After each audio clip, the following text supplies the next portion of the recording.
Akon easy Telugu ఫ్యామిలీకి welcome అండి. ఈరోజు టాపిక్ వచ్చేసి indifference curve.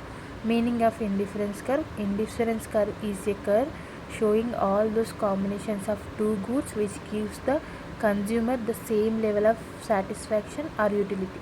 The consumer is indifferent among various combinations on the same indifference curve. Each indifference curve represent constant level of total utility.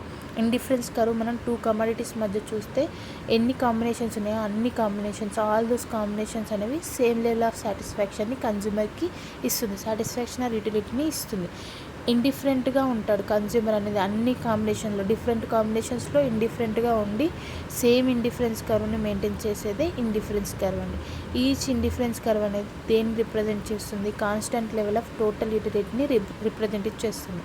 Example చూడండి, ఒక consumer same సాటిస్ఫాక్షన్ని పొందుతాడు from 2 units of X and 6 units of Y and from 3 units of X and 4 units of Y.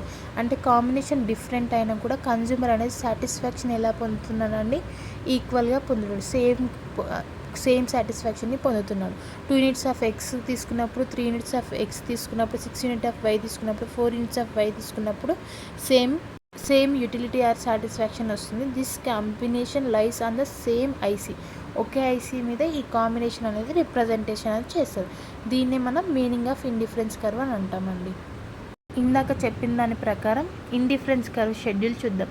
Combinations మనం ABCDEగా తీసుకుందామండి. గూడ్ X, గూడ్ Y, 2 goods మధ్య మనం indifference curve చూడబోతున్నామండి. కాంబినేషన్లో X గూడ్ 1 తీసుకున్నప్పుడు, Y గూడ్ 10 తీసుకున్నప్పుడు అతని టోటల్ యూటిలిటీ ఎంత అండి? 10. అలాగే 2X 7Y తీసుకున్నప్పుడు సేమ్ యూటిలిటీ, 3X 5Y తీసుకున్నప్పుడు కూడా సేమ్ యూటిలిటీ, 4X 4Y తీసుకున్నప్పుడు కూడా same utility, and 5X and 3Y goods తీసుకున్న సేమ్ యూటిలిటీ వస్తుంది. అంటే ఆల్ ద కాంబినేషన్ ABCDE అన్ని కాంబినేషన్స్ కూడా సేమ్ లెవెల్ ఆఫ్ టోటల్ యూటిలిటీని అంటే 10 యూటిల్స్ అనేవి ఇస్తున్నారు. ఇవి మనం ఇండిఫరెన్స్ కర్వ్లో ప్లాట్ చేసి చూద్దామండి. గ్రాఫ్ రిప్రజెంటేషన్ చూద్దాం. ఇండిఫరెన్స్ కర్వ్ యొక్క గ్రాఫ్ చూడండి. ఇందాక ABCD కాంబినేషన్ తీసుకున్నాం కదండి. 1 ఉన్నప్పుడు 10 X1X 10Y, 2X 7Y, 3X 5Y and 4X 4Y and 5X 3Y. ఇలా కాంబినేషన్స్లో మనం తీసుకున్నప్పుడు కన్జ్యూమర్కి ఎలా వస్తుంది? సేమ్ సాటిస్ఫాక్షన్ వస్తుంది. సో మన ఐసీ అనేది ప్లాటింగ్ ఇలా చూసుకుంటే combination 1 10 2 7 3 5 4 4 5 3 all points IC give same satisfaction అండి. IC is downward sloping and convex to the origin. ఐసీని ఎలా ఉంటుందండి? డౌన్వర్డ్ స్లోపింగ్లో ఉంటుంది. అండ్ దేనికి కాన్వెక్స్గా ఉంటుంది? ఆరిజిన్కి కాన్వెక్స్గా ఉంటుంది. ఇది ఇండిఫరెన్స్ కర్వ్ యొక్క మ్యాప్ అండి. ఇప్పుడు ప్రాపర్టీస్ ఆఫ్ ఇండిఫరెన్స్ కర్వ్ చూద్దామండి. ఫస్ట్ ప్రాపర్టీ వచ్చేసి డౌన్వర్డ్ స్లోపింగ్. అంటే ఇండిఫరెన్స్ కర్వ్ ఎప్పుడు డౌన్వర్డ్ స్లోప్లో ఉంటుంది.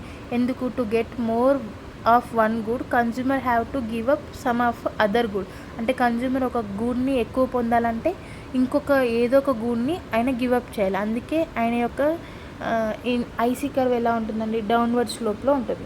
And convex to the origin.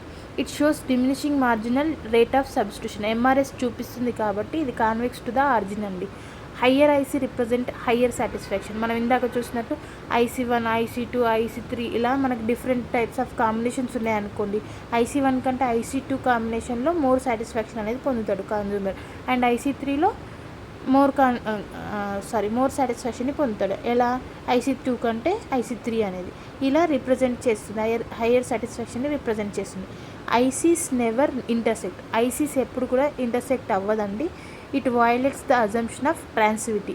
అంటే ఇండిఫరెన్స్ కర్వ్ యొక్క అజంప్షన్ ట్రాన్సివిటీని ఇది వైలేట్ చేస్తుంది కాబట్టి ఐసీ ఎప్పుడు ఇంటర్సెక్ట్ అవ్వదు. ICs do not touch axes. ఎప్పుడు కూడా ఐసీ యాక్సెస్ని టచ్ చేయదు. ఎందుకంటే because a consumer gets more satisfaction when he has some same of both goods. MRS marginal rate of substitution అండి. మార్జినల్ రేట్ ఆఫ్ సబ్స్టిట్యూషన్ అంటే consumer ఎవరైతే ఉన్నారో ఆయన willing to sacrifice one good. ఒక గూడ్ని sacrifice చేయడానికి విల్లింగ్గా ఉన్నాడు. ఎందుకు? అనదర్ గూడ్కి సాటిస్ఫాక్షన్ సేమ్ రావడం కోసం. ఇది అంటే ఒక గూడ్ కోసం ఇంకో గూడ్ని సాక్రిఫైస్ చేస్తున్నప్పుడు అండ్ సాటిస్ఫాక్షన్ పొందడానికి చేస్తున్న దాన్ని మనం మార్జినల్ రేట్ ఆఫ్ సబ్స్టిట్యూషన్ అంటామండి. It is the slope of indifference curve. Marginal rate of substitution ఏంటిది? Slope of indifference curve. Formula ఏంటండి? MRS is equal to change in Y by change in X. Negative sign shows inverse relationship అండి. MRS is equal to minus change in Y by change in X. Negative sign షోన్స్ inverse relationship అండి. MRS diminishes we move downwards along indifference curve. MRS కూడా indifference curve తోటి diminish అవుతుందండి. Reason ఎందుకంటే as a person consumes more and more of one good is presence of that good decreases. అంటే ఒక వస్తువుని ఆయన more and మోర్గా consume చేస్తే ఆయన యొక్క ప్రిఫరెన్స్ అనేది for that good will be decrease అని ఎంఆర్ఎస్ అనేది చెప్తుందండి. ఇది రీజన్. డౌన్వర్డ్ స్లోప్ ఉండడానికి ఇది ఒక రీజన్ అండి.